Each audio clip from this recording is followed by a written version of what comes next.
Welcome to another edition of the Jungle Juice podcast. Sam Gormley here with you today. And as we mentioned last week, if you were on the show and listening, our trusty sidekick, one Mick Nelson, has more important things, I guess is what he describes, is to deal with this week than to deal with, I can't say more just me probably in general. Any chance he can get to not hang out with me, he's going to take the opportunity. So what we're going to do is we're going to dive into our deep guest, our friend pool, our group that we're going to pull to at times throughout this offseason, especially because, listen, there's only so much that Mick and I can talk about when it comes to the offseason and give our takes. So without that, we're just going to, without further ado, we will bring in, I love the line that it comes out with, our good friend, and we hope yours, admin as well of the Houday Nation Facebook group. It is one,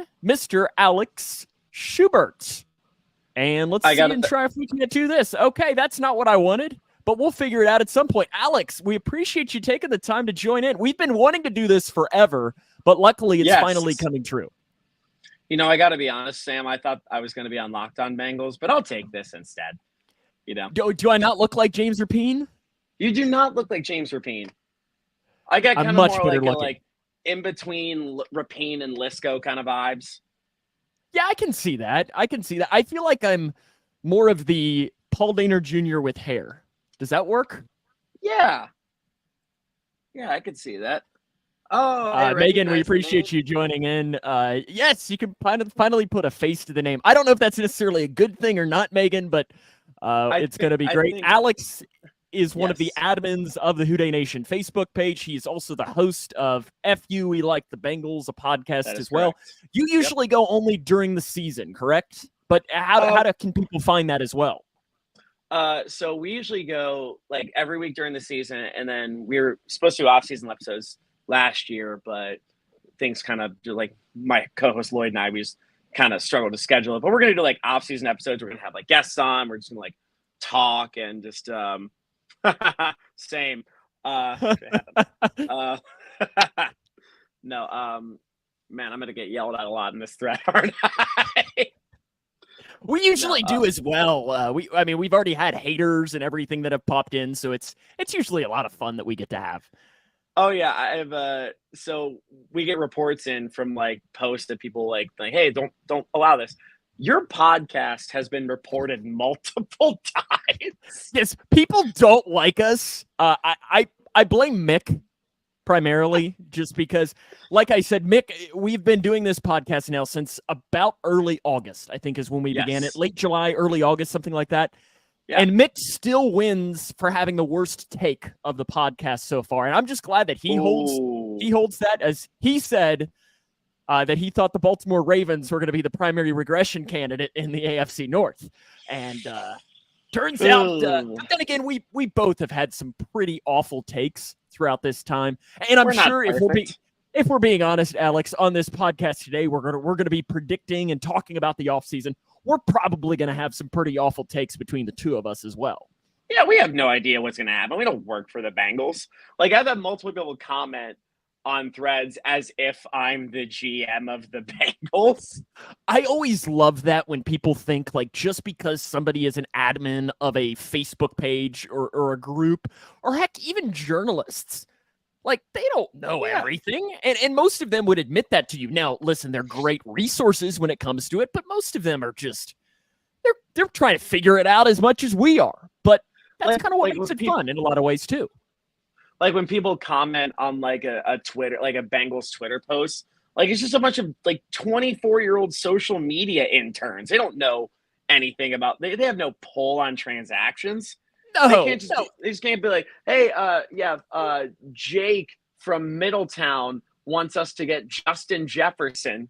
So do you think we can call him on the phone just to appease this guy from Middletown?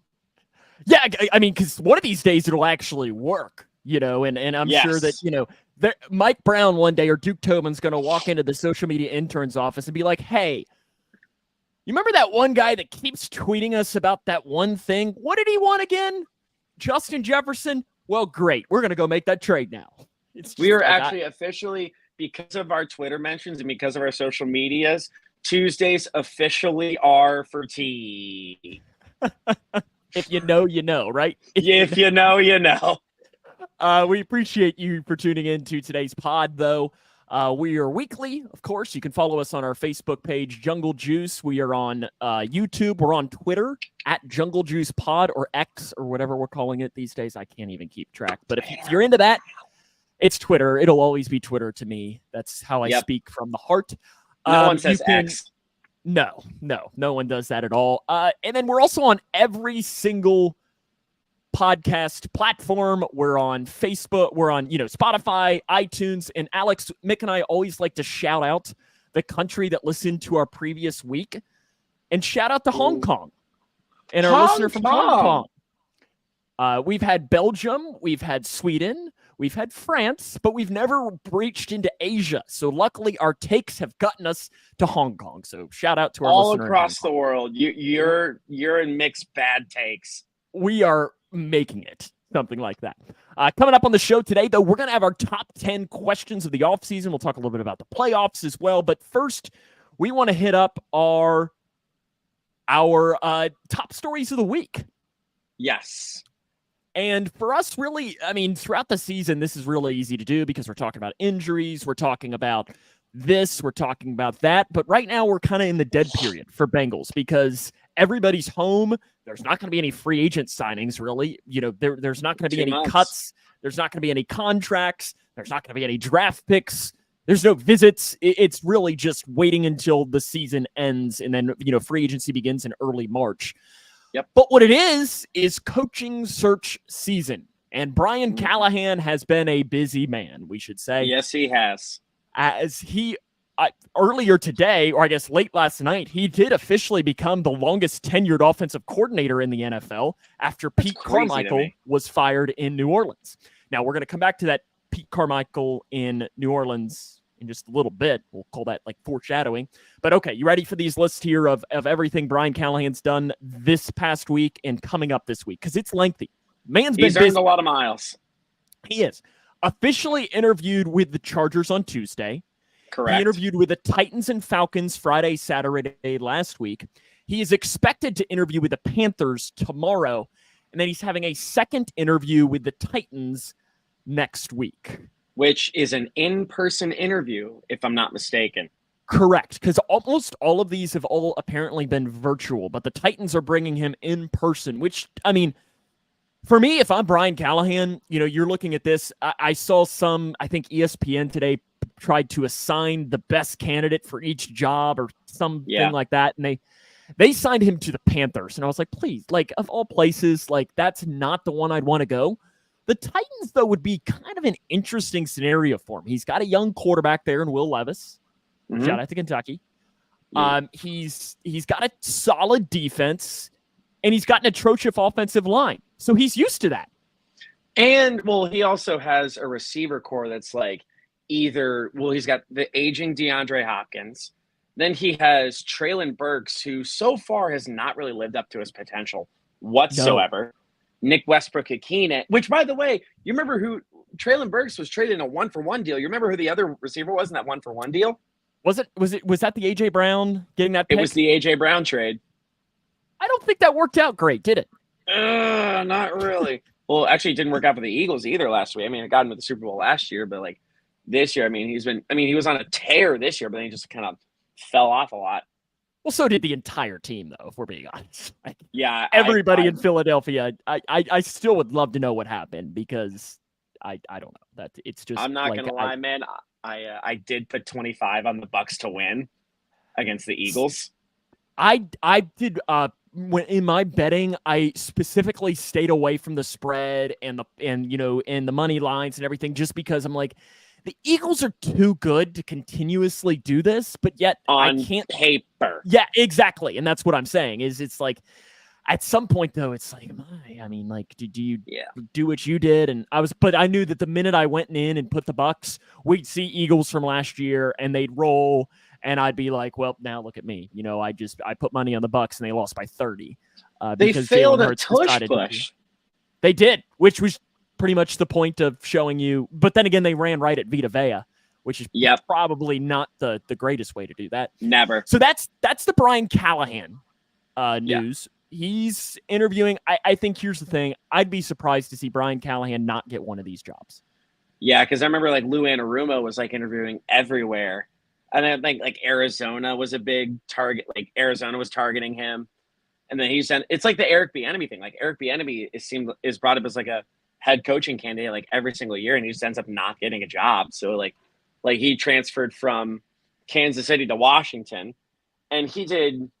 I mean, despite Washington's record, Bieniemy did okay. Like the Sam Howell was able to pass, and the tush push was a 4th and 3, wasn't it? No, it was a 2-point conversion attempt. That's right. So yep. The Bucks got called for an offsides, so that gave the Eagles like a 2-point conversion on the 1-yard line, and they couldn't convert it. Wild. Yeah, that's that insane. That continuously does happen.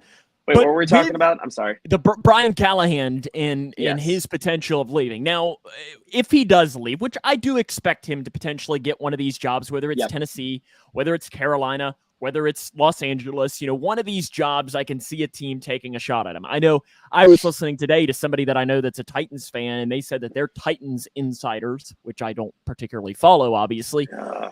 They've been all in on saying Brian Callahan's more than likely the next guy. Is kind of the thing down there in Tennessee. Trying to get that offensive guy to pair with Will Levis.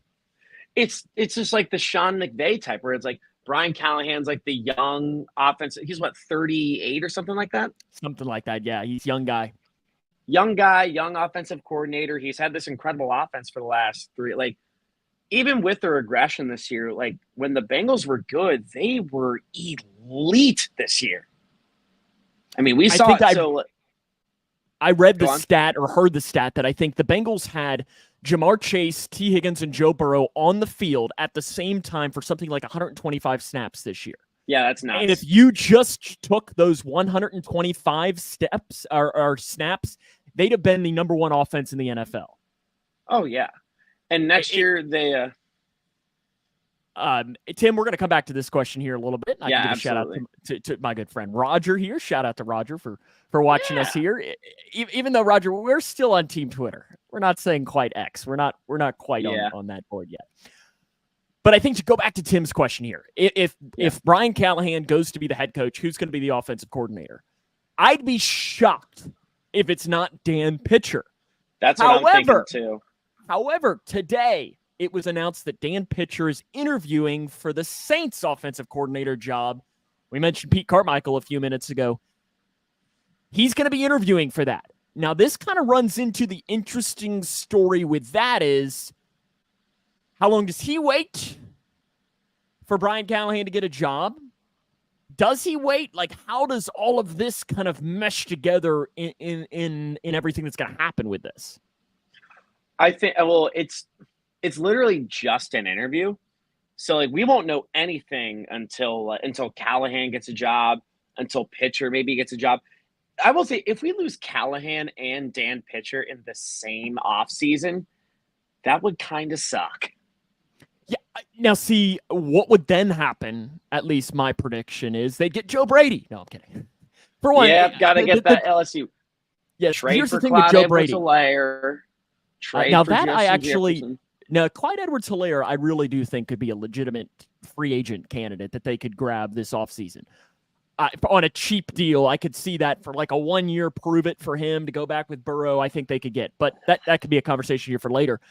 The biggest thing with Joe Brady is he's the offensive coordinator for the Bills, which means that the only way that the Bengals can theoretically get him is there's 2 ways. Hire him as their head coach, which is not happening, or 2 is ask permission from the Bills to hire them as their offensive coordinator. And guess what the Bills are going to say to that? No. No. And why would they? Get out of here. Yes. So I think if Dan Pitcher would leave, like let's say Dan Pitcher gets offered the Saints offensive coordinator job. He interviews for them tomorrow, and they're like, this guy's awesome. We're offering you the job right away. Again, probably not going to happen. And he says, okay, I'm going to take it. And then in 2 weeks, Brian Callahan leaves for any of these jobs. Then you would see Troy Walters, who's the wide receivers coach, then probably get promoted to the offensive coordinator position.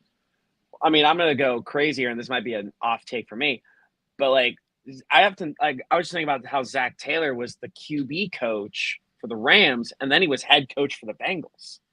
I mean, this is like probably not going to happen. What if pitcher gets like a head coaching offer? Yeah, it's possible. I mean, he's not been interviewed for any of those, and I don't know that that's necessarily – most teams aren't the Bengals and willing to take a quarterback coach as their head coach. Now it's paid off for the Bengals, obviously. But Tim asked a question, too, did Lou get any interviews? As of right now, Lou has not gotten any interviews to be head coach, and I would be shocked to see if he would. Yeah. I mean, the defense regressed this season. Now, how much of the fault is that him? And how much of the fault is losing both your safeties and having a really, really young secondary because of it? That's a discussion potentially for another day. Yes. But I think because of that, though, he's not going to be getting any interviews. No. I'd be surprised. Because the Bengals gave up the second most yards in the NFL. Washington was like right there the whole year. We were just right with Washington the whole year. And then, I mean, Washington ended up taking the title, but like, the Bengals struggle with the big play. They struggle with a really young secondary. I think the secondary can improve with experience. I don't think there's a need to like draft another player for the secondary in the first round, because we've already invested at like a third round pick in Battle, second round pick in Turner, second round pick in Cam Taylor-Britt, first round pick in Dax Hill. Like, we've already invested like several draft picks in these players. I think they just need experience and they need time to grow together. Yeah, it's hard to disagree with any of that. Let's switch gears here, and let's move into our top 10 offensive questions, off-season questions.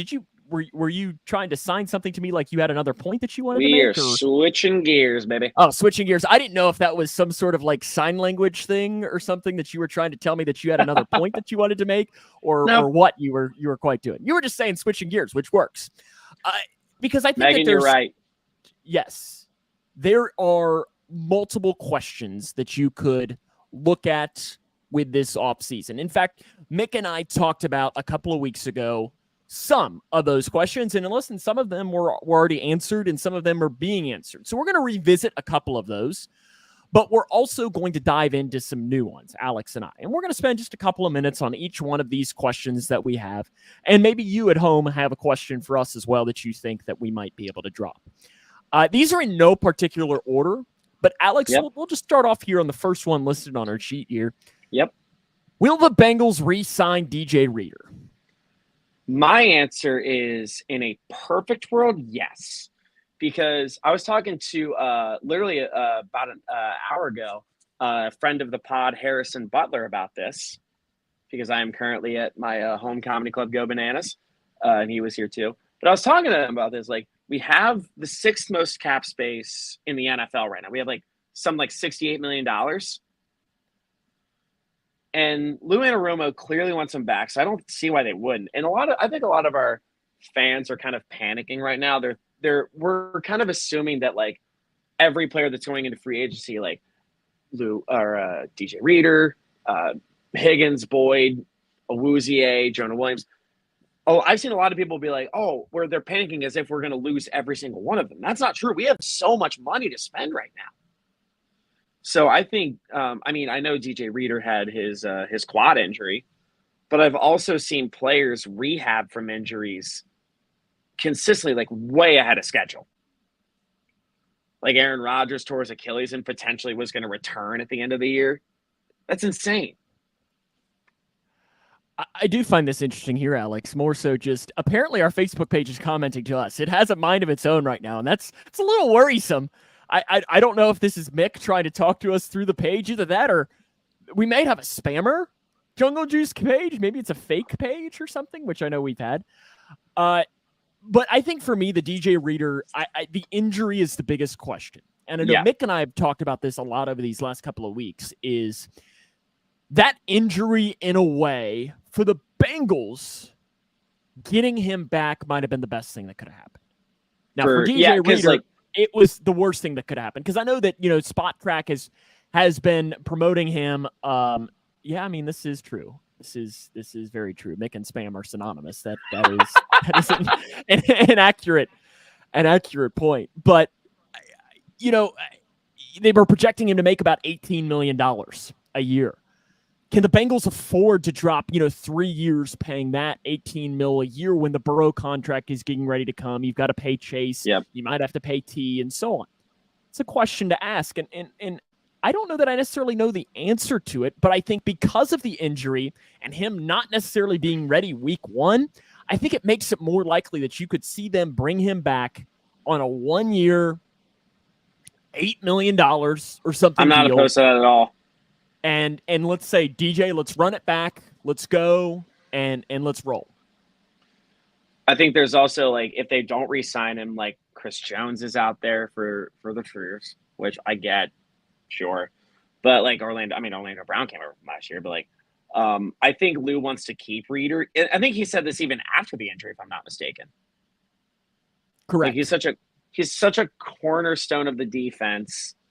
And because the moment Lou lost Reeder, it's like the rush defense went from bad to just miserable the rest of the year. So I think because it was like BJ Hill and Josh Tupou kind of filling in and did that make you want to vomit a little bit saying Chiefs? A little bit. Yeah. I know Paul Dehner Jr. on Hear That Podcast growling. He did an interesting defensive line name. Was Justin Madubuike. Okay. Stealing him from the Ravens. Kind of in that same realm of being a name. And I was like, ooh, now that I kind of like.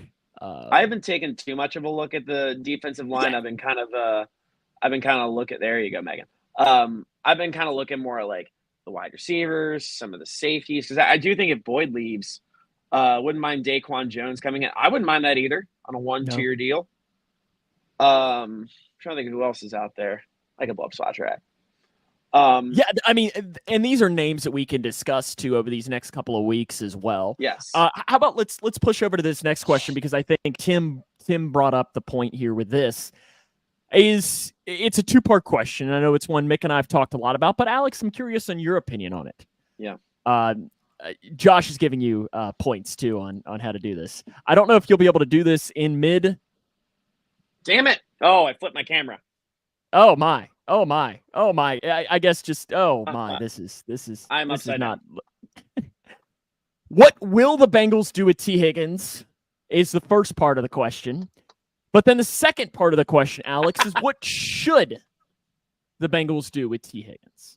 And it very well could be the same answer. What I think they should do is turn his phone sideways. And like the way Zach Taylor's consistently talked about T. Higgins, the way he's like the way Burrow's talked about T. Higgins, neither of them are like, both of them are insistent on him saying they're both like, T's such a critical part of the offense. He's so critical for what we do. Like they've consistently just hung the phone up every time someone comes in with a trade offer. They've never shown any interest in letting him go. So my prediction is they franchise tag him because it's going to cost what, like a little bit north of 20 million. Yep. 21 mil, give or take. Like they've refused to trade him. So my prediction is they franchise tag him, and I got to figure out how to turn my phone sideways. One thing that might be the potential is, do you have it on? Do you have your portrait lock on or your rotating lock on? Yep, there it is. That might be what. Oh, look at this! Oh my goodness! Look at us go! There we go. We figured it out. Look at us go there. Teamwork. We go. Now that's what you think they'll do, and I agree completely. You're Duke Tobin. What do you do? If I'm Duke Tobin, okay, so, and this is just me as a fan talking. Thank you, Megan.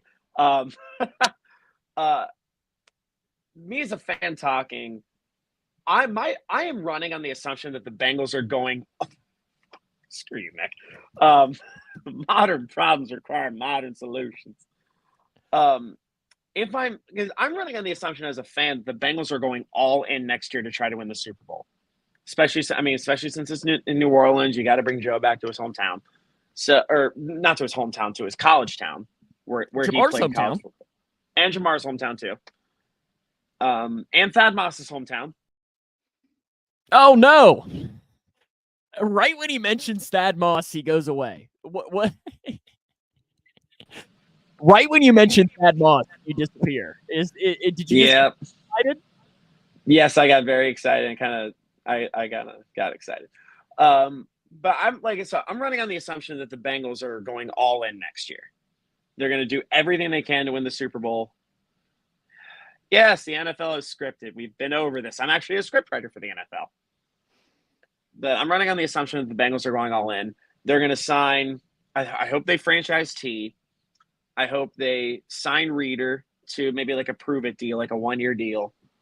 And then after that, I'm not sure. But since those are the two players we're addressing, I'm going to say sign Reader to a 1-year deal, franchise tag T, and see what happens after that.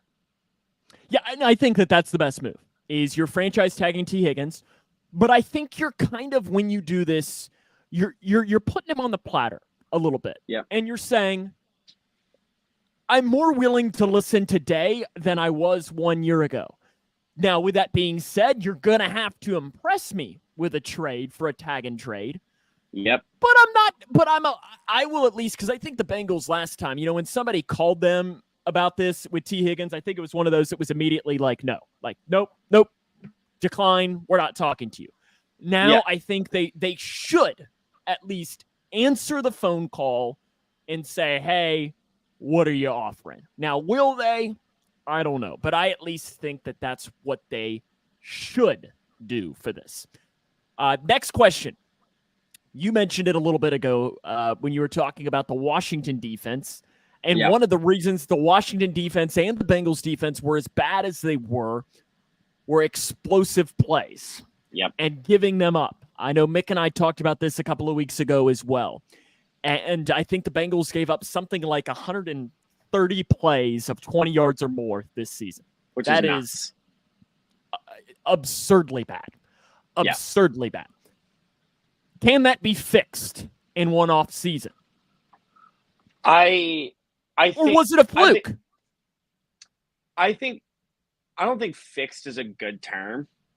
Oh, yes, we did have critical injuries. Like, we lost Cam Taylor-Britt for a bit. We had Nick Scott healthy for the first half of the season. Like, we had such bad health situations up and down. I don't know if fixed is the right word, because, like, no one's – like, every team gives up big plays every now and then. I think it can improve. Drastically improved. I think it can improve because you got Battle coming in his first year as a full-time starter, and you got Cam Taylor-Britt coming back. I don't know. Like, I think Dax Hill is the wild card of this secondary. Yeah, I think you're exactly right. You're exactly right. Because I don't know what to think about Dax Hill. He had a not good season. I mean, it was up and down for me. Like, he had flashes of like, oh, this guy's like a good player, but like he's kind of like a Kroger brand Jamal Adams for me. Where it's like he kind of has like a similar, like, he plays similarly. Like, he'll attack the quarterback, he'll sometimes be in coverage, but for the most part, he just like wants to be like a glorified linebacker. Yes, because then you look and Jeff Driscoll torches him for 2 touchdowns. Yep. With some guy named David Bell. Correct. The Reds manager. Reds manager David Bell. Exactly. Caught passes from Bengals legend Jeff Driscoll. 2 of them. Bengals legend Jeff Driscoll. And beat Dax Hill. Like that to me is my big concern about Dax Hill in the future. And that's where this explosive play, because I think it really goes 3 levels. The defensive line.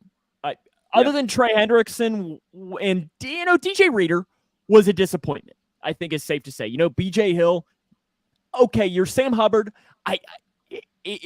Sam Hubbard is such a polarizing figure because, for one, fans love him because he's a Buckeye, and 2, he's from Cincinnati. So you have the group of fans that Sam Hubbard could do no wrong. And he's one of the longest tenured Bengals. Correct. And then you have the fans that are probably too critical of him because they want to be critical of him for that exact reason.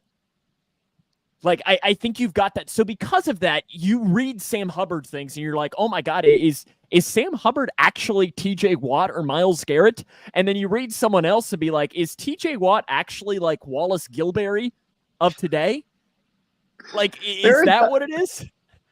So I want to throw this out there. There have been a couple of nights where Sam and I will just text each other random old Bengals players.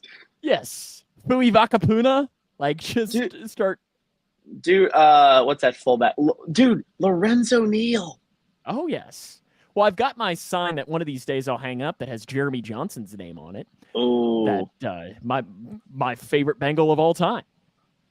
You said Jeremy Johnson? Oh, yeah, my favorite Bengal of all time. Do you not know this story? No. Jeremy Johnson was my next-door neighbor growing up. Really? Yes. So this sign. Ooh. I'm a hilltopper, Western Kentucky.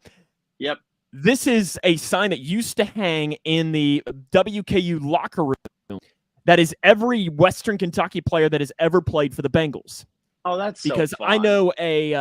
I know one of their managers, and he's like, "Would you like this?" And I was like, "Absolutely, I would like this." And especially because relic. Jeremy Johnson. Oh yeah, I gotta hang it up. Cool relic, man. What's up, Travis? Locked in here and listening with us. Was it a player disappointment or was it play calling disappointment? Bengals show no creativity on defense. Trey sits on the right side all game long. Ever wonder could happen if they move Trey around? Now, that could be a scheme, and that's kind of where, as we were talking about a few minutes ago, Alex, was the Lou thing is his scheme maybe getting exposed a little bit, and that's why teams aren't as interested in it. I think people know. And I've been criticized for saying this a little bit because, like, we love Trey Hendrickson. I love Trey Hendrickson as a Bengal, but I think every team knows what Trey Hendrickson's MO is. Trey Hendrickson's MO is get to the backfield, sack the quarterback. That's all he does. And granted, he does it a lot, and he's really good at it. But it's like it's gotten to the point where Trey is like, he's kind of a one-trick pony. Granted, the trick is very good, and it's very critical at times. I think he only had like 40 total tackles on the year. And almost half of them were sacks. Yes. Same as TJ Watt. TJ Watt had I'd say 15 more tackles, if I'm not mistaken. TJ Watt, too, one of the things that he does a little bit better, too, is, batted passes and, he gets more of those plays where Trey Hendrickson really, he doesn't get many batted passes and so on. Like, I'm just going off of memory.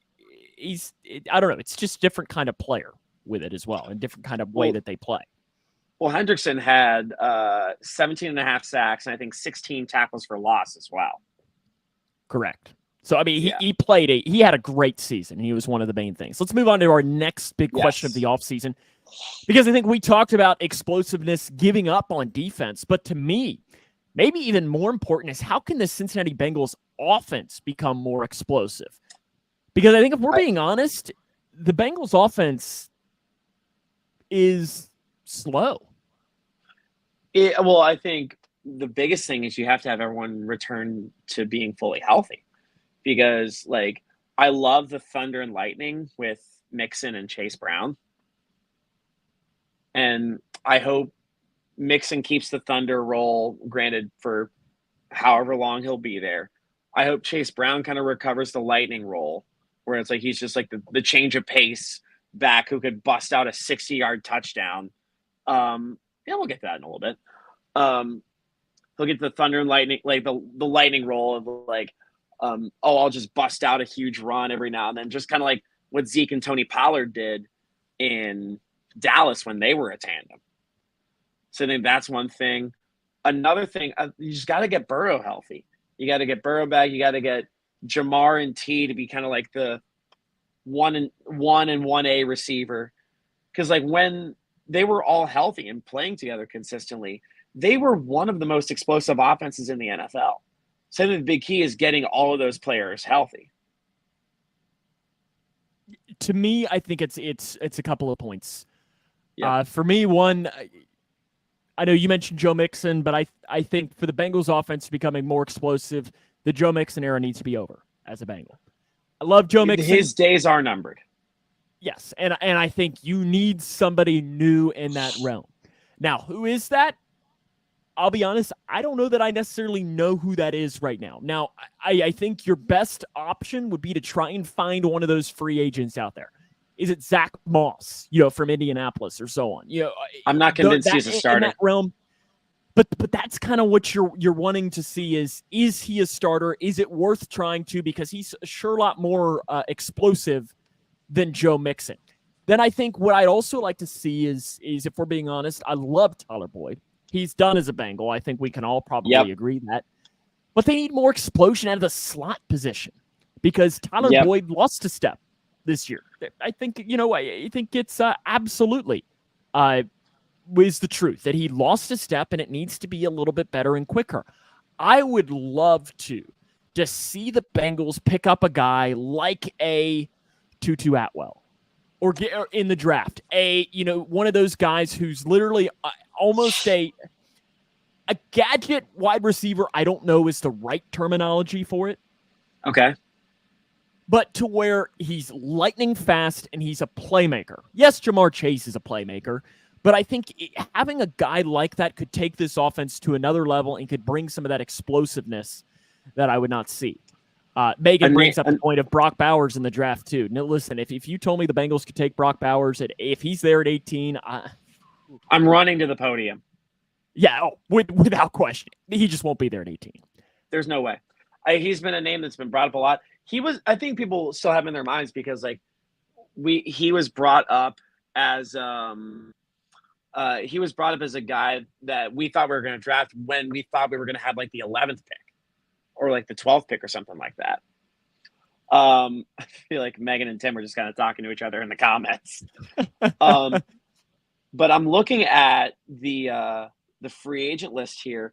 A name that jumps out at me, I really like. I mean, this is just. I mean, he's going to cost a lot of money, and if this team doesn't keep him, I think Josh Jacobs is a possibility. I know Mick and I think it was Mick and I had the conversation too a couple of weeks ago. Is Saquon, and is he in that realm of he is going to want so much money. Yes, so would Josh Jacobs probably. Yeah, I think Saquon's going to want because Saquon was a second overall pick. Yeah, and I'm not saying the Saquon deal is something that I'm even going to get on my chair and vouch for. I think I would much rather see a guy, and I'm just saying Zach Moss as an example, Zach Moss price range, where you're going to get in that $5 to $7 million range or something. Maybe a step above what you would classify as a bargain running back, but I don't think this team, I don't think really any team should be spending as much as Saquon or Josh Jacobs is really going to be wanting. A name that jumps out at me, he's an unrestricted free agent. What would you think of DeAndre Swift? He's one that Bengals fans kind of had an eye on last year. He had a pretty decent season with Philadelphia, to the point where the Eagles might want him back. Yeah, I mean, they regressed and went they might have to move on from their offensive coordinator. I mean, Matt Patricia just needs to be launched into the sun at this point. How can you give up on Mixon already? Look what he's done for us this year and some years in the past. Tim, listen, I love Joe Mixon. He's done a great thing, but he's 27. Which, by the way, as a 31-year-old man, you suck for saying that. Listen, I'll be 27 in 2 months, so I could be the same. I know Joe Mixon and I are about the same age, but he is in this will be his 7th year in the NFL? It's going to be his 8th. He's going to be coming on his 8th season in the league, I believe. And running backs age like milk. Correct. Which means that in that realm, he's a 36-year-old running back. It's kind of in that realm of as far as he's old. He's taken a lot of hits. He's taken the thing. And, has he proven to be a third down back? I don't know. I think Chase Brown's a third down back. I just feel like there's better options to Joe Mixon. And this is coming as somebody who loves, he's done a great things for the Bengals. I just think that there are better options out there than Joe Mixon. Now, if you told me Joe Mixon, I'm 50, just put me to sleep then. Sorry, Tim. We'll meet someday. How about let's move on to the next question here on our line? Yes. In fact, line. Speaking of line, Megan, you brought it up a few minutes ago. Alex, what happens on the Bengals offensive line? Because to Um, me, I think you've got 3 spots on that line that are going to be starting, barring injury, week 1. Guaranteed. That's left which tackle is Orlando Brown Jr., center Ted Cordell Volson, Karras, or not Cordell right Volson. guard Alex Kappa. And I think They're left guard guaranteed Cordell starters. Volson, I think, is probably like an 85% chance he's going to be the starter. Yeah. But then obviously right tackle, it could be anybody. It could be you. Who knows? Shit, I gotta bulk up. I mean, it might be But Mick. Maybe that's why he's not here today. Maybe that's what he's doing. He's been saying he's he's getting been ready for trying to take draft some day. test. Yeah, He's listen, skipping out on the bowl game, getting ready for the combine. He's going to be the first NKU player ever drafted. Oh, wow. Hey, I went to NKU for a couple of years. So did he. I call it Northern Concrete University. That is accurate.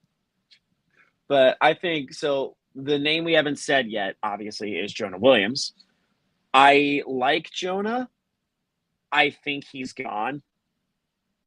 I think he is departing going into 2024. I don't know who he'll sign with. Again, I have no ties to anyone whatsoever.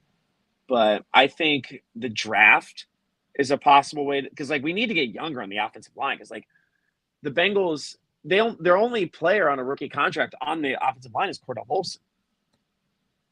So I think we do need to get younger on the offensive line. I think Jonah leaving is not the worst thing. I don't hate Jonah. I think he's a good football player. I think he got us through a lot of hard times. But I think he's kind of mentally checked out of Cincinnati as well. Yes. And I think that's the biggest thing. And I think really the Bengals have to make a decision. And it's, do you want Jonah Williams next year or do you want T. Higgins next year? I don't think there's a world where you have both. There, no way. And I would take Higgins over Jonah Williams 10 times out of 10. I agree. Now the question is, and you mentioned the draft, and this we're going to kind of touch on the draft because that's going to be our next question that we're going to talk about. But is, do the Bengals roll the dice and make a pick in the draft of getting somebody that they hope will be the starter at right tackle, in round 1 or round 2? Or do they look to free agency and try and grab that next tier down of a solid right tackle out there? Because that's going to be one of the biggest questions of the offseason, I think. I think, and correct me if I'm wrong here, I feel like a lot of offensive line prospects, like the best ones, are usually left tackles. So asking a left tackle to move over to the right tackle, like a surefire left tackle moving over to right tackle, I think that's like kind of a big ask, especially in year 1. Because I remember like Penei Sewell was, I think he was a left tackle coming out of college. And then it's like there was like a transitional period, but like he moved over to right tackle and now he's like one of the best right tackles in the league. So here's the thing with that, though, is there's actually quite a few right tackles that should hit the Bengals in that realm. Talise Fuaga, he's a name from Oregon State. PFF loves this guy. If you're into PFF grades, they love Fuaga. They're from Oregon State. He would be in that right tackle realm. And then Amarius Mims, he's a guy from Georgia that has played some right tackle as well. And then J.C. Latham as well, I believe, that size scares me. A little bit of right tackle. And that's kind of the question. J.C. Latham, 6'6", 335. Bengals have wanted, though, to pick, Zach Taylor is wanting big physical maulers of offensive linemen. He wants, quote-unquote, glass eaters. I'm kind of using Mekhi Becton as a cautionary tale for this. Who's the kid out of Michigan that's allowed 0 sacks? Yeah, honestly, I'm not entirely sure on that, but let's transfer and kind of merge these 2 points while you make yours into what will happen at pick number 18. Because I think it's interesting. There is a multitude of things that could happen.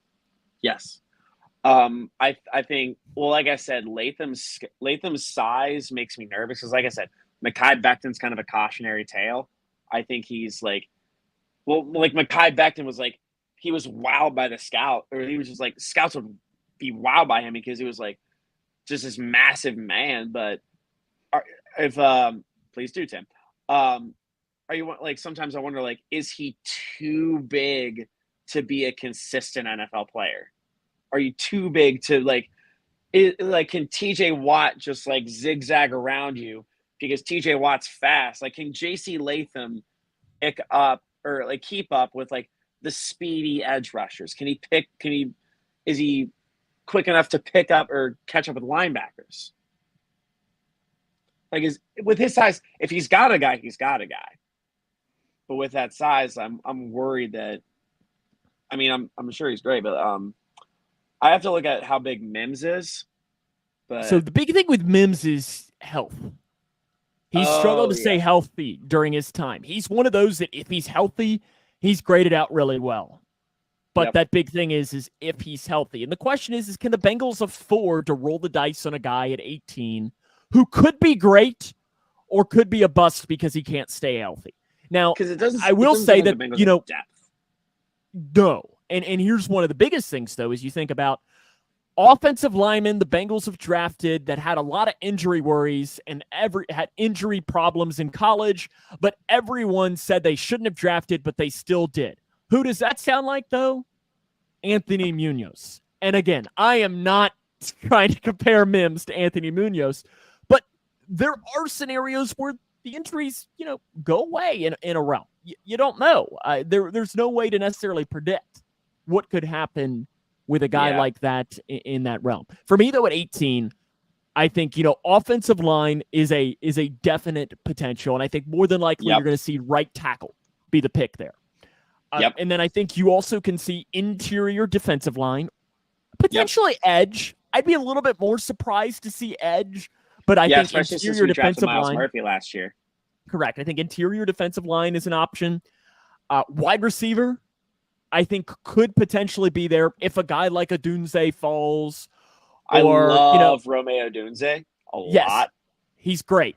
If he's there, and I kind of put in wide receiver and tight end in that same, like, if one of those top guys like Brock Bowers or Odunze or, Keon Coleman from Florida State, if they're there at 18, it wouldn't shock me. And then it also wouldn't necessarily blow me away if they go secondary. Now, I'd be surprised, but also if one of those top guys falls, you can never have too many cornerbacks. Yes, correct. And that's why I'm worried, like, if Cheeto goes, he's one of the only veterans in that secondary. If Mike Hilton goes, it's like him and Mike Hilton are like the main veterans in that secondary. Yeah. And that's why I think it'll be interesting with pick 18. And because I don't know that there's I think the past 2 years, especially though last year, Bengals fans really could go in saying we need best player available at pick 30 or whatever it was. Yeah. I don't know that they can afford to go best player available necessarily because I do think there are some needs. Yep. But I think, ironically enough, the best player available, I think, will be fitting needs for the Bengals there at 18, just how it should slot out. Because this is just like 2021 where the Bengals picked at 5. 2021 was a quarterback heavy class, and the Bengals don't have a quarterback need. This again is a very quarterback heavy class with like Caleb Williams, Drake May. I mean, they're going to be gone 1-2 regardless, but like you have like your wild cards, like your Bo Nix, your Jane Daniels, your JJ McCarthy, Michael Penix. I heard a great take about JJ McCarthy on. Do you know who Benchwarmer Bran is? No. He's I'll have to send you some of his videos. He does like some shorts. He does like this thing every week called Fantasy Football Busts Anonymous, where it's like a comedy video. He like acts as if he's players that had bad weeks in fantasy football. It's very fun. But he has a podcast. It's like a fantasy football podcast. His co-host had a great take on JJ McCarthy that I kind of used a couple times. JJ McCarthy is going to get a GM fired. Yeah. No, I don't disagree with that at all. I mean, he's been able to lean on guys like Blake Corum and so on at Michigan throughout his years. And this is coming as somebody who's neither a Michigan nor an Ohio State fan. So it's not like I'm saying this as a, you're just a Buckeye. No, I am not. Nope. Definitely not. I have no. My family's Ohio State fans. I'm not. Yeah, I'm definitely the Kentucky guy on this. I'm What a UC free guy. agent is the most important to re-sign? Now, let's go tier down. And by that, Yeah, I mean, not let's read or take not cheat. let's take T, even like Tyler Boyd, the main guys. To me, I want to go that next tier down. Who is the most important guy to re-sign? Because to me, I've got an obvious answer. And it's a guy that I think people would have, if we would have been saying this a year ago, they would have killed us. But it's Drew Sample. That's who I was thinking too.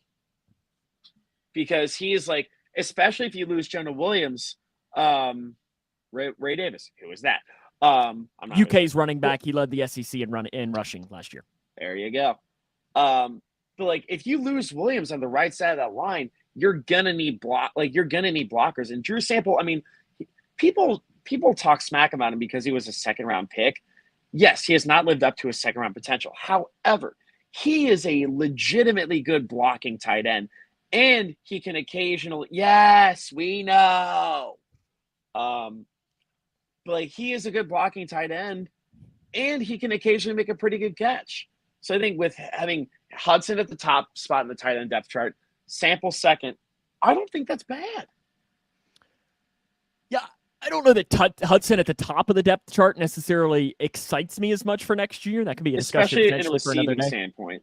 Correct. I think, Tanner Hudson, if he's your third guy, you're feeling pretty good. Or because I think Drew Sample and Tanner Hudson are kind of like they're about the same level as far as, Drew Sample's not going to scare you in the receiving realm, just like Tanner Hudson's not going to scare you as a blocking tight end. So I think, almost need your number one to be the love child of Tanner Hudson and Drew Sample. But I think Drew Sample, to me, is the most important free agent for the Bengals to re-sign, hopefully to a 2-year deal. And plus, the man's earned it. He's played really well. And even when you think back to last year, the offense did lose just a little bit of a step without him out there. I think they kind of realized his importance as that blocking tight end for the Bengals. And also, you're not going to be spending a ton of money to keep him. It's probably going to be something in the neighborhood. Trevor Keegan out of Michigan, 360 pass block snaps, 0 sacks, 1 QB hit allowed, which how dare you let J.J. McCarthy get hit? I'll have to, Tim, let me do some reading into that. And we're going to have, Mick and I are both draft nerds. Oh, so we I'm are absolutely, also a draft nerd. Yeah. So we're going to have, and I know we've had, we have some plans on some things that we're wanting to do. So let me do some rating into good old Trevor Keegan, and we'll talk more about him over these next couple of weeks. Yeah, I'm looking into him right now. But what was your you said, so the most important to retain, Sample is definitely on that list. Another guy that I think is going to be important to retain for depth mainly is Max Sharping. Irv Smith? Oh, sorry. I thought you were going to say Irv Smith. Sorry. Nope. I think Sharping is a good guy to retain for depth purposes. Interesting. I think Cody Ford is more of the option when you're talking about that, because if you saw when they brought in extra offensive linemen this year, it was Cody Ford. First one off the bench was Cody Ford. He kind of jumped ahead of Max Sharping in that realm. But Max Sharping, the one thing that he does offer is center versatility. He can play center, and that is a worry for the Bengals. And I think one of the things that they're going to have to look at in the draft is finding a guy who could potentially be the center of the future, because they're an injury to Ted Karras away from being screwed, because I have that much faith in Trey Hill. I would trust Mick over Trey Hill. We all love his girlfriend too. She's fun. And first time I saw that video on TikTok, I was like, man, do they hate each other? Nope, that's just a bit they do. It's just so fun. Mm-hmm. Let's jump on to our 8th question here of the offseason. Who is a dark horse candidate to be cut potentially for the Bengals? And I've got one here. I got 2. Okay. You bring one, I'll bring one, you bring one. Let's do that. My first one is my logical choice. My second one is my pipe dream, and I think you're going to know who my pipe dream is. Okay, I know who your pipe dream is. You know who my pipe dream is. Is your pipe dream an offensive lineman? Yes, it is. Is he a Cincinnati native too? Yes, he is a Cincinnati native. Sam Hubbard. Yes. I think realistically, no, not Trent Irwin. Realistically, Chris Evans. Because you have Mixon Mixon at 1 on the depth chart. Mixon at 1, Chase Brown at 2, Travion Williams at 3, and you use Travion Williams for special teams. Where is there room for Chris Evans? There's not. And I think Chris Evans, in a lot of realms, I don't even know that I necessarily count him there because I think he's been a healthy scratch for a lot of the season. Correct. You want to know mine here? Yes. BJ Hill. He is making a ton of money. Here's the thing with BJ Hill. If they would cut him, they'd have to take 3.3 in dead money, which they don't like to do, but it would save $7.5 million for the cap. That's a lot. That's a lot of money for a guy that hasn't necessarily lived up. I mean, and part of that I think is he is good when he has somebody to rotate with. When he had Larry Ogunjobi, he had a great season. He needs that second guy. They were hoping that would be Zach Carter, but obviously Zach Carter has not lived up to that hype at all. Yeah. But I think to me, BJ Hill, pick? Yes, from Florida. Yeah, and he just hasn't lived up to that hype at all. So that's why I think BJ Hill could be a dark horse candidate to be cut, especially if they sign big. Like, I don't expect them to sign Chris Jones. No. I'd be surprised. Now, if you told me, like, if we were doing an emergency podcast here in 2 months because the Bengals signed Chris Jones, I'm probably going to be really excited because that excites me because he is a game wrecker on the defensive line. But I don't expect that to happen. But if it does happen, then I think you're telling BJ Hill, thanks. We appreciate you, but we can't. We appreciate your service. You got to go. Correct. Yours is BJ Hill. Mine's Chris Evans. I think, and kind of I think they just let him run out his contract. But, and you know my grievances with Jackson Carman, both on and off the field. But, like, may I expand on those a little bit? Go for it. I'm not gonna go too in depth. I'm not gonna. Go I think everybody can read into. He's making like $2 million. You'd be happier than a pig in slop if we sign Jones. Yeah, anytime you get like a marquee free agent, yeah, you're gonna be thrilled. But Carman makes like almost $2 million a year. And it's like if you're watching, I remember I used to watch UC basketball when I was a kid, and near the end of the game, Bob Huggins would just like throw in 5 bench players, just like get them some playing time. You're paying one of those bench players nearly $2 million in a year just to sit on the bench and not even have like a legitimate real impact. I genuinely think Carman's days are numbered as a Bengal. But honestly, I'm surprised that it's made it this far. But I think part of that reason is that they've done a terrible job at drafting replacements and getting those depths because guys like Deontay Smith haven't come up to be anything. Trey Hill hasn't been to do anything. So I think that is going to be an important thing for this offseason. Let's try and hit through these last 2 really quick because I know we want to talk about the playoffs really quick, and then we gotta get ourselves out of here too. As we're already almost at an hour. We've had a lot of good conversation. Could we see another surprise signing like Orlando Brown Jr. last season? And if so, what position would it be at? The name to me with this, and let me add to this a little bit, is you can't say this and say right tackle because I don't think that would be a shocking signing if they sign a great right tackle. To me, this is a position group that you would be surprised to see them address, but it will make sense in the long run, hence the OBJ signing last year. The name that keeps popping up in my head, he's a free agent going into this year. The name that keeps popping up in my head is Budda Baker. Safety to me is kind of where I was thinking as well. And I could be way off base here, but Budda Baker is like, he's kind of that like, he's kind of what the Bengals wanted Dax Hill to be. You think it's a corner? Let's see who the free agent corner. I mean, there's going to be some. To me, I think that they're going to sign a corner regardless, because I think that I think you're going to see this year's Chido Awuzie, meaning that they're going to try and find that guy, get him on a 3-year deal that is going to cost about $6 to $7 million a year. not going to be expensive. He's going to be Cheeto's replacement. That's what they're going to be looking at. At least that's my prediction when it comes to that. Would you consider CJ Henderson out of Carolina? I'm looking at the list right now. I mean, you could bet on potential with Jeff Okudah, but I'm not really feeling that one. He was kind of a draft bust. Correct. And that would be the question is would they take a risk on a guy like that? I mean, they do like taking corners who struggled out of Ohio State, right? That were high draft picks.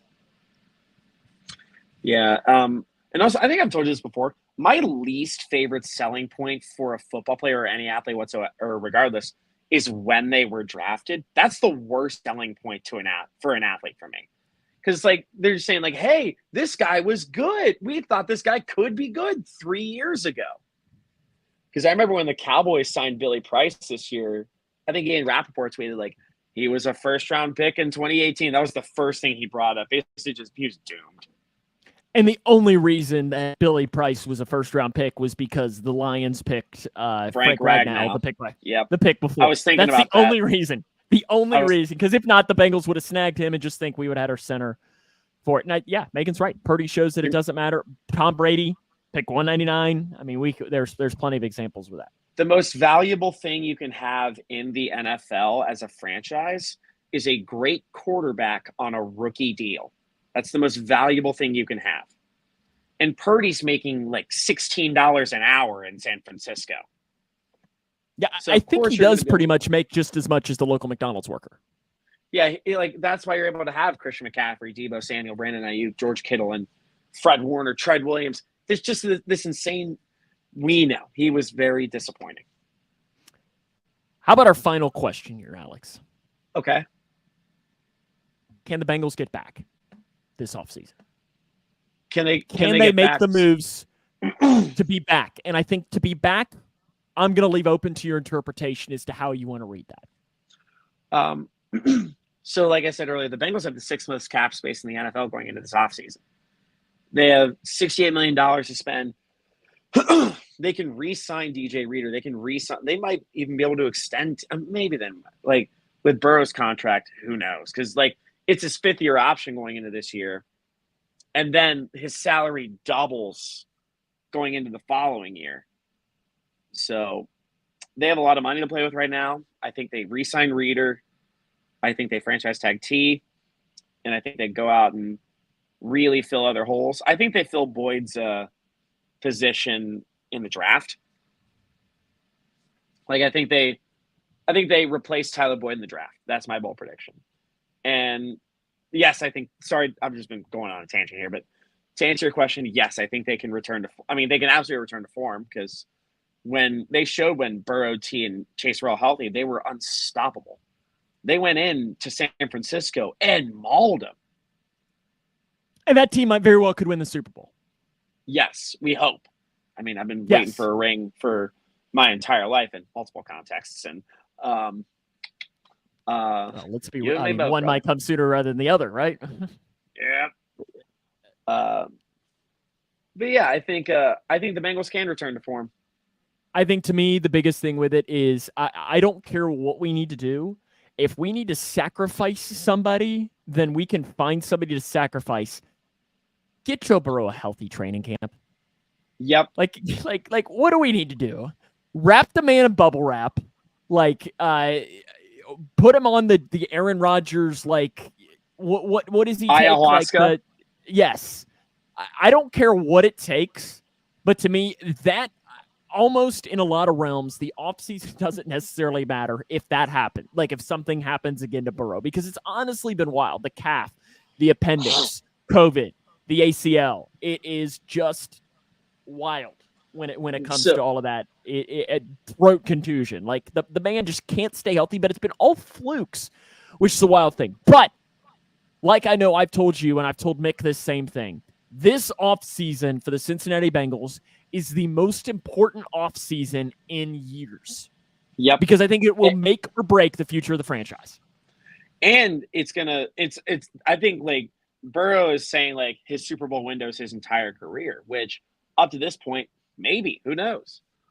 But it does make me nervous, like going into like his super super making a ton of money, like what's going to happen. And Chase is going to want a huge bag too. So it's like, if you're spending $85 million on 2 players for like a good 4 years, it's like, what are you going to do after that? So it does worry me. But next year in particular, I'm like, you're right. It is a critical offseason, especially with Williams leaving, with Boyd potentially leaving, with Awuzie potentially leaving. It's critical that the Bengals, and like I said, they have a lot of money to play with, so they can go all in and make insanely huge moves. I mean, like, if you think about it this way, I mean, there's the chance that you only have just a couple of starters from the Super Bowl on the team next year. Yep. Which is nuts. I mean, because you look at it, that under contract next year from that Super Bowl, your starters, Joe Burrow, I guess technically Joe Mixon, but you could see Joe Mixon potentially not being on the team. Jamar Chase, T. Higgins technically isn't under contract, so he's not technically on this list. Trey Hendrickson, Sam Hubbard, B.J. Hill. And then I guess your linebackers, Logan Wilson, Jermaine Pratt. But, I mean, you have a lot of changes that could potentially come with this team over these next couple of years. And I think this offseason is crucial. Yep. And I'm very excited to see how it plays out. And I'm eager as hell to see it play out, because I'm just right. I mean, I'm just sitting watching the playoffs, and granted made a little money, thank God. But we're just going to be we have 2 months to wait for free agency. And I'm very excited for free agency. I can't wait too. It's going to be really fun. Speaking of the playoffs, how about we make some picks here on these playoff games on Saturday and Sunday? Yes, Mike Hilton too. He was also a starter on that Super Bowl team. He's the only guy from the secondary that returns as a starter from that game. Let's just go through these games, and we will make our pick. But he's technically a free agent, so he's not on this list as well, because if we aren't going to count T and DJ and all of them. Houston at Baltimore, Alex. I think Baltimore's too good right now, which, I mean, I am intrigued that, Baltimore hasn't played in 2 weeks, because they didn't play this past week and then really didn't play the week prior. Yeah, they does that have an impact? And I don't know. Now, I think Houston's playing well. If this, though, was Houston and they had Tank Dell and they had, were fully healthy, I would be strongly considering picking Houston, because I know a lot of people have compared Houston to the 2021 Bengals in that realm. I think the main But I'm still picking the Ravens. I think, yes, I do. I love CJ Stroud, which, by the way, you want to know my bad take going into this year? I was wildly unsold on CJ Stroud. I was as well. I ate my words almost immediately. Well, I think the difference between the Texans this year and the Bengals from 3 years ago, or from 2 years ago, the Texans' offensive line's way better. Yes. But it's hard to be worse. But you hate Louisville and the Ravens. Sorry, Jackson. Fair. Yes, no, I'm with you there. I'm with you there, man. Oh yeah, especially as a UK guy. Yeah, I'm not cheering for Baltimore at all. I'll be cheering for the Texans, but I think Baltimore wins. I think Baltimore wins as well. I think their defense is too good. I think Lamar Jackson's a game breaker. I think there's a lot of weaknesses in the Texans defense, if I'm not mistaken. But yeah, I think Kansas City and Patrick Mahomes travel to Buffalo. Patrick Mahomes' first true road game in first road playoff game.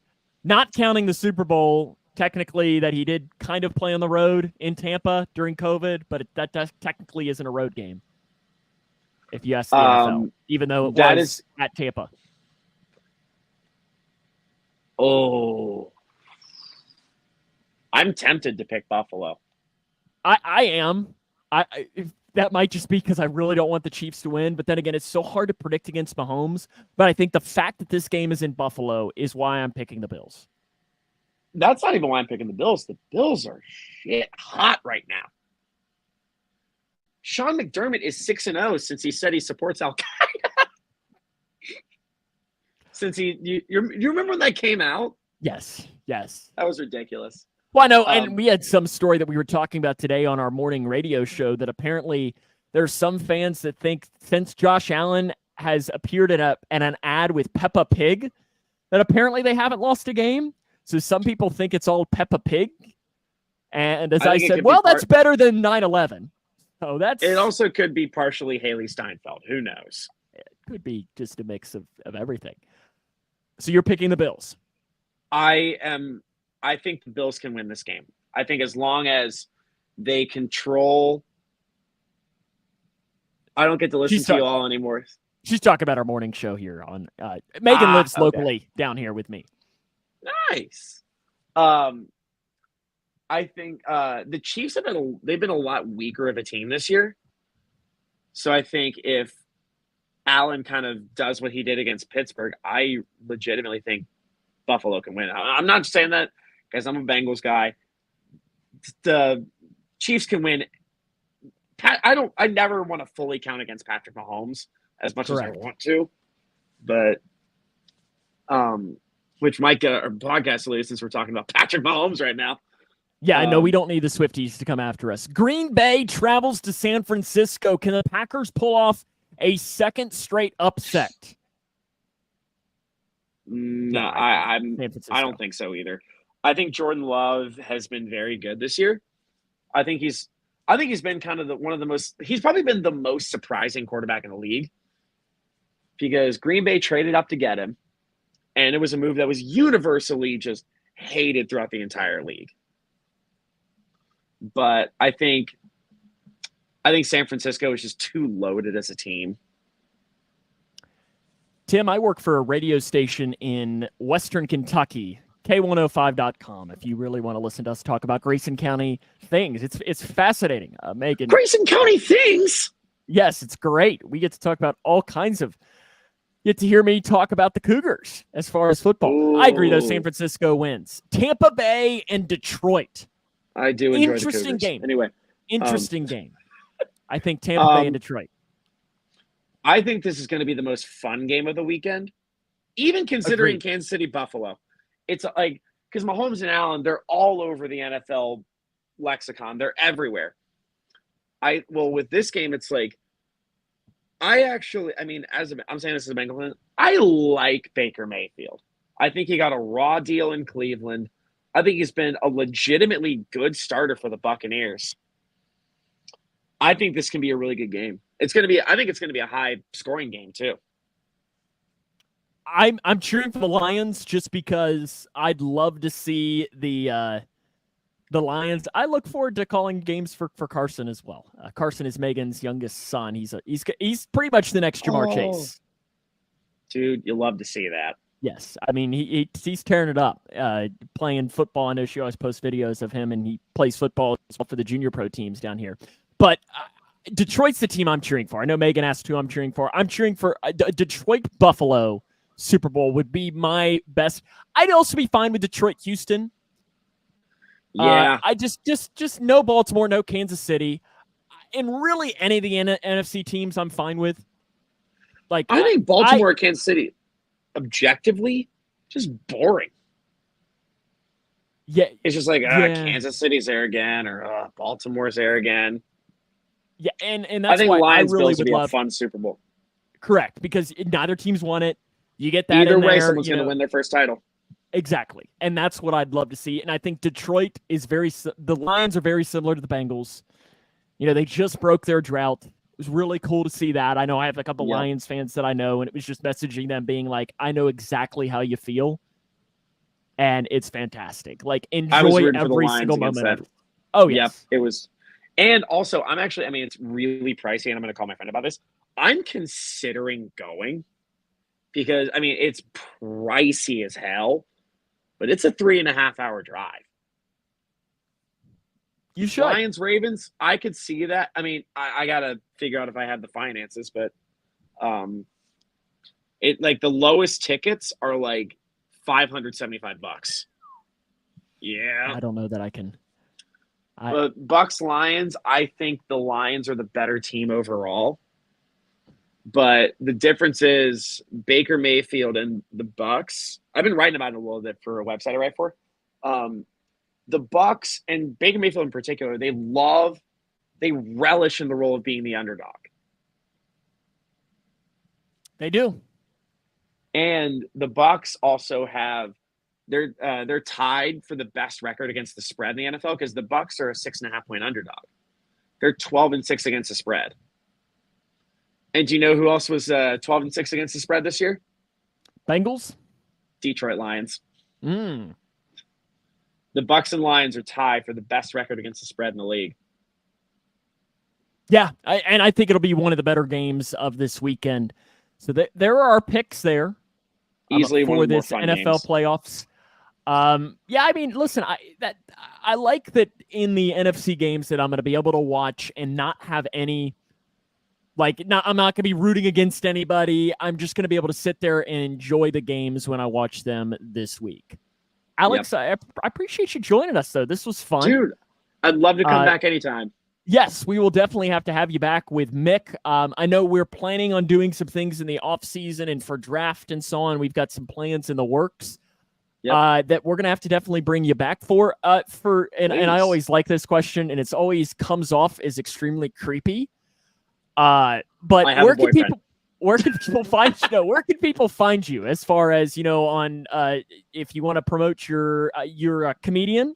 I do stand. I'm literally currently at Go Bananas Comedy Club right now. You can see it kind of in the distance there.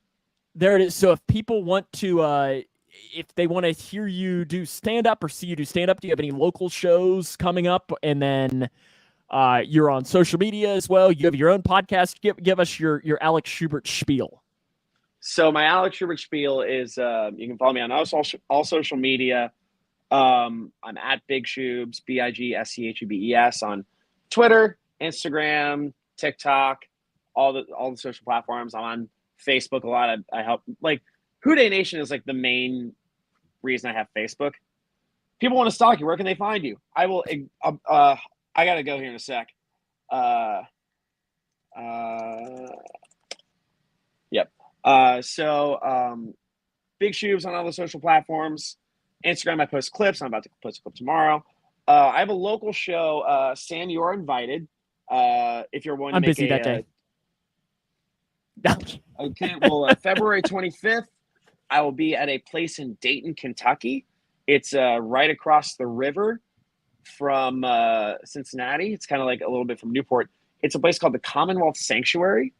It's kind of a newer comedy club, but it's about 5-minute drive from Newport on the Levee. It's a cool little spot, kind of a hidden spot, but it's a church they converted into a comedy club. I'm going to be doing 15 to 20 minutes there. And I got a show in Columbus next month. I'm doing Bloomington next month. Yeah, it's kind of what I got. And you can follow my podcast, FE with the Bengals. What we do is we talk about the Bengals and then we roast their upcoming opponent. It's very fun. Make sure you do all of that, and we appreciate you too for joining us. I know Mick couldn't join us. He's taking an exam for his CPA license, I know, coming up here, so we want to wish him luck as well, because he's a nerd like that. I know he popped on earlier to leave some comments, but we appreciate everyone for joining us today. Make sure you follow us on our social media channels as well, Jungle Juice on Facebook, on YouTube, on Twitter as well, and on your favorite podcast platform. But Alex, we'll talk to you again soon, and we'll see you next week. Mick will be back. We're talking about the offense. Free agents, we're going to be diving into all of them as well next week for the Cincinnati Bengals, and who knows what else could potentially become. But we'll see you next time on Jungle Juice. So until then, Alex Houday. Kevin Casefaharn. Oh, you're going to drop it there. Houday.